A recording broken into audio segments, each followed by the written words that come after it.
Baik, sebelum ada yang nanya ya, saya tambahkan karena tadi disinggung materi semester lalu, jadi memang semester ini itu kelanjutan dari yang Anda pelajari di semester-semester lalu.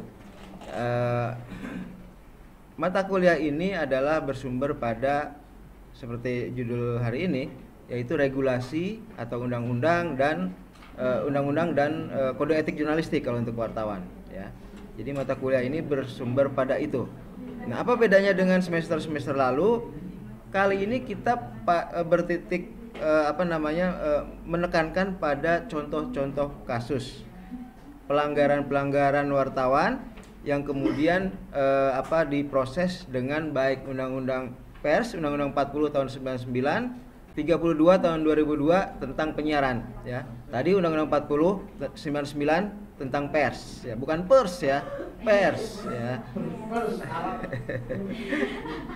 Dan kemudian kode etik jurnalistik. Nah, apa yang ditekankan pada semester ini adalah nanti mulai pertemuan kelima itu sudah pada kasus-kasus.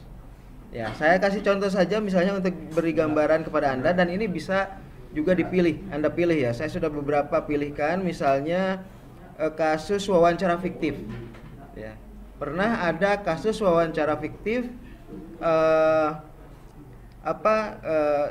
Anda bisa cari sendiri wawancara fiktif, kasusnya mengemuka ya, dan kemudian apa yang Anda harus analisa dalam presentasi nanti dan juga dalam paper adalah wawancara fiktif ini melanggar apa, gitu ya. Yang kita akan pelajari nanti melanggar apa.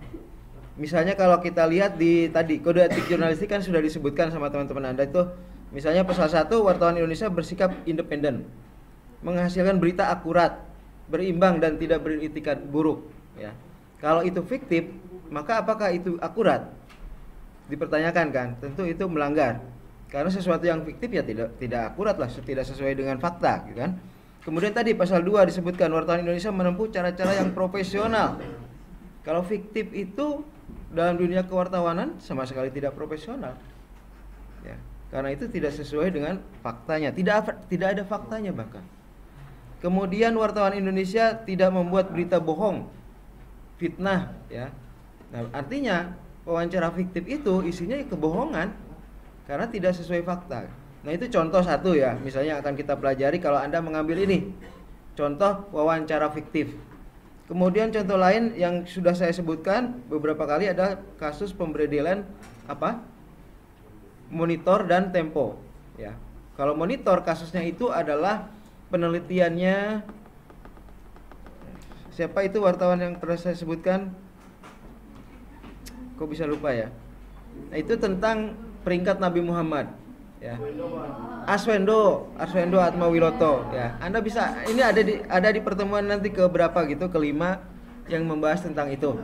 Ya, Anda cari saja datanya, kemudian Anda analisis dia melanggar apa. Gitu ya, dia melanggar apa?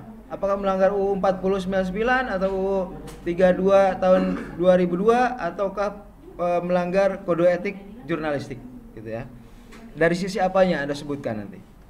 Kemudian contoh lain kasus ini, pemberitaan kecelakaan Vanessa Angel misalnya.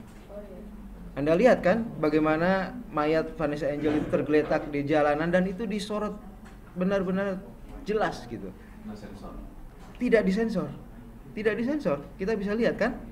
Nah, itu jelas pelanggaran. Nah, kita bahas nanti misalnya kalau ada yang ngambil kasus ini ya, Vanessa Angel dan suaminya ya, saya lupa nama suaminya. Ya itulah ya. Nah, itu melanggar apa gitu ya? Melanggar apa? Apakah melanggar undang-undang ataukah melanggar kode etik gitu ya. Contoh lain misalnya kasus diadukannya wartawan oleh Effendi Ghazali. Anda tahu siapa Effendi Ghazali?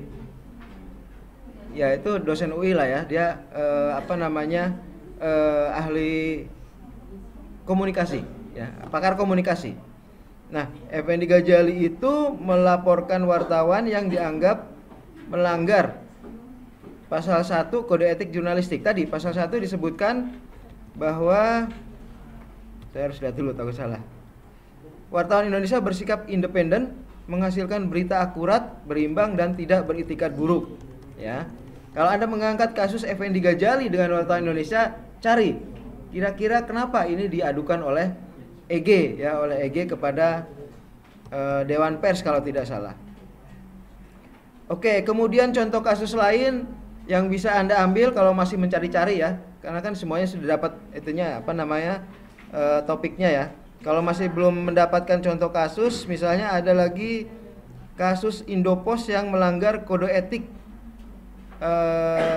Bisa Anda cari nanti ya, harian Indopos ya, dinyatakan melanggar kode etik jurnalistik terkait dengan pemberitaan berjudul Ahok gantikan Ma'ruf Amin.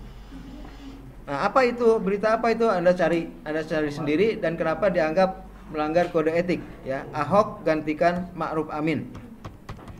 Oke, kemudian contoh lain apakah masih ada? Ada satu lagi, belasan aktivis anti korupsi mendatangi kantor Koran Kedaulatan Rakyat di Jalan Margo Utomo Jogja. Mereka memprotes sejumlah pemberitaan yang membela tersangka korupsi. Nah, kalau wartawan membela tersangka korupsi itu melanggar apa? Apakah melanggar UU 40, apa UU 32, ataukah melanggar kode etik jurnalistik? Nah, itu beberapa contoh. Kalau Anda masih mencari ya kelompoknya yang belum ketemu kasus apa, itu contoh-contoh kasus yang bisa kita bahas. Oke, saya kira itu tambahan introduction-nya. Silakan masuk ke tanya jawab. Silakan.